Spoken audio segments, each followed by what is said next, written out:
Hello दोस्तों। Welcome to our channel path finder for NET JRF. और दोस्तों, जैसा कि आप सभी जानते हैं कि कार्टोग्राफी के बहुत छोटे छोटे और इम्पोर्टेंट टॉपिक्स को हम इस क्लास में चर्चा कर रहे हैं, जिसमें हमने स्ट्रीम ऑर्डर पढ़ लिया, स्ट्रीम डेंस फ्रीक्वेंसी पढ़ ली, है ना, ब्यूफोर्ट रेशो पढ़ लिया। और आज हम पढ़ेंगे स्ट्रीम डेंसिटी, यानी एक अपवाह तंत्र होता है, उस अपवाह तंत्र में उसका घनत्व कितना होता है ना, शाखाओं का, है ना, one order stream, two order stream, इन सबको निकालने के बाद हम घनत्व डेंसिटी कैसे ज्ञात करते हैं, एक निश्चित एरिया में कितना जो जलधारा है उसका घनत्व हम कैसे पता करते हैं, इसके बारे में आज हम चर्चा करेंगे। और आई होप आप सभी को जो पिछले वाले वीडियोस है वो अच्छे से पसंद भी आए होंगे, आपको अच्छे भी लगे होंगे। और अगर आप नहीं देखें तो उसकी प्लेलिस्ट बनी हुई है कार्टोग्राफी के नाम से, तो वहां जाकर आप उन सारे वीडियोस को देख सकते हैं, क्लासेस को देख सकते हैं। इससे पहले कि हम क्लास चालू करें, मैं आपको रिसर्चर बेस के बारे में बताना चाहूंगा, जो कि पाथ फाइंडर लर्निंग ऐप पर अवेलेबल है, जिसका लिंक आपको डिस्क्रिप्शन में दिया गया है। तो रिसर्चर बेस की पहली तो वैलिडिटी आपके 1 ईयर की है ना, जिसमें आप जून 2025 और दिसंबर 2024 दोनों एग्जाम में अपेयर हो सकते हैं। साथ ही साथ इसमें आपको पेपर 1 के साथ साथ पेपर 2 दोनों ही अवेलेबल है, paper 1 and paper 2 geography.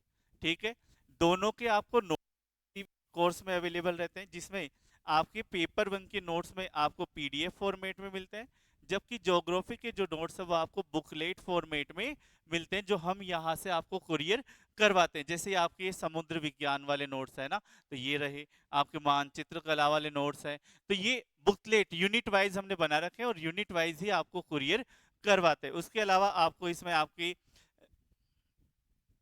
Test series भी अवेलेबल है, जो कि टॉपिक वाइज और यूनिट वाइज सभी प्रकार से होती है, और उसका डिस्कशन भी करवाया जाता है। तो हम ये से माने कि कंप्लीट तैयारी आपके यहाँ पर करवाई जाती है। साथ ही साथ आप स्कूल व्याख्याता का अगर बेस लेना चाहते हैं, ना, आरपीएससी स्कूल व्याख्याता, उसकी भी वैकेंसी जल्दी आने वाली है, तो वो भी हम ले सकते हैं।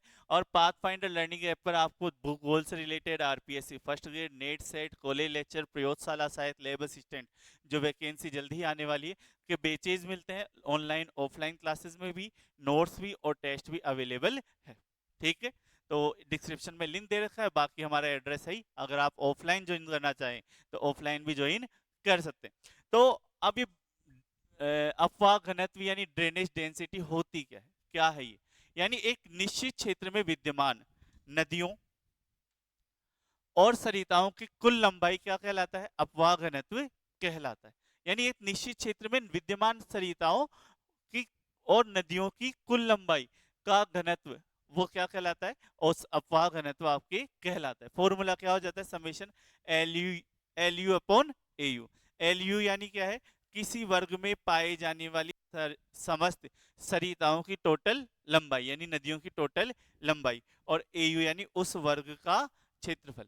आप हमने जो फ्रीक्वेंसी देखी थी, तो फ्रीक्वेंसी में हमने वर्ग वाइज बनाया था, तो उस हिसाब से भी निकाल सकते हैं, फिर जोड़ सकते हैं, या फिर टोटल एरिया के हिसाब से भी जोड़ सकते हैं। ठीक है, अब अपवाह घनत्व जलवायु और भौतिक स्वरूप पर निर्भर करता है। जैसे भौतिक स्वरूप तो बहुत अच्छा है, लेकिन बरसात ही नहीं हो रही, जलवायु शुष्क है, तब कैसे आप अपवाह घनत्व, तो ये इन दोनों चीजों पर अपवाह घनत्व आपका निर्भर करता है।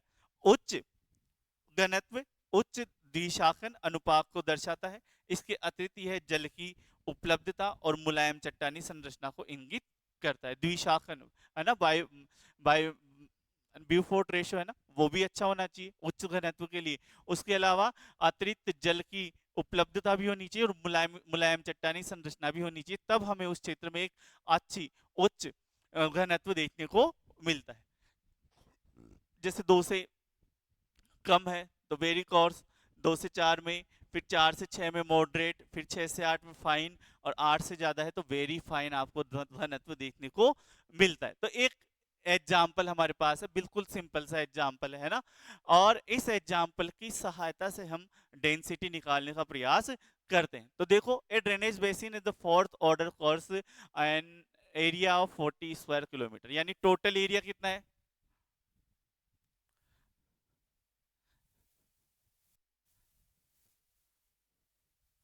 40 स्क्वायर किलोमीटर।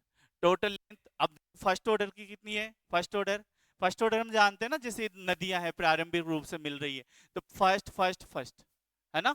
तो फर्स्ट ऑर्डर ऑर्डर वाला जो एरिया है वो कितना आ जाता है हमारे पास, फर्स्ट ऑर्डर का एरिया है 12.5 किलोमीटर। सेकंड ऑर्डर जैसे दोनों मिली तो ये वाली कौन सी हो जाएगी, सेकंड ऑर्डर। तो सेकंड ऑर्डर वाला एरिया कितना है, सेकंड ऑर्डर वाला है 8.8। ये मैंने स्ट्रीम ऑर्डर ऑफ स्ट्रीम निकालना बताया हुआ है ना। दो है, इधर से भी ये एक एक हो जाएगा, ये दो हो जाएगा, ये दोनों मिली तो ये कितनी हो गई, तीन। तो थर्ड ऑर्डर कितना है, थर्ड ऑर्डर का लेंथ कितना है, 4.7 किलोमीटर, है ना। और फोर्थ ऑर्डर यानी इधर से भी आई,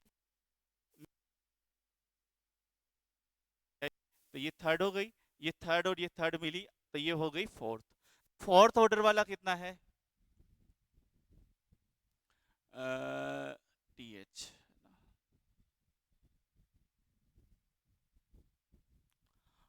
4 किलोमीटर, ये लेंथ आ गई, ठीक है। चलिए, तो अब हमें टोटल पता करना है, तो इन सबको जोड़ देते हैं, है ना, समेशन ए एल यू, है ना। तो इन सबको जोड़ो तो कितना हो जाएगा, 12.5 प्लस 8.8 प्लस 4.7 प्लस 4.0, ठीक है। तो टोटल कितना हो जाएगा ये,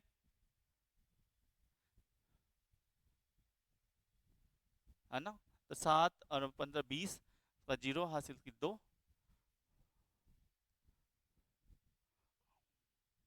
तो टोटल हो गया 30। कितना हो गया, 30, यानी टोटल लेंथ कितनी हो गई, 30।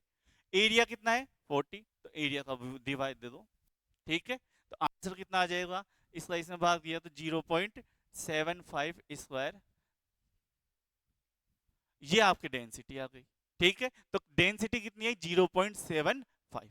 हमें जो डेंसिटी निकालनी है वो इसी तरह से निकालनी है, बिल्कुल सिंपल।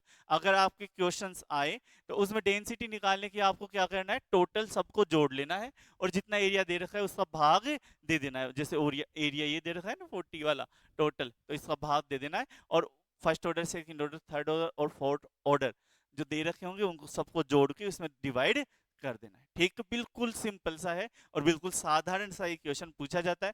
आई होप दोस्तों आप सभी को ये अच्छा लगा होगा। इसके बाद में एक और जो टॉपिक है वो कल हम लेके आएंगे। धन्यवाद दोस्तों।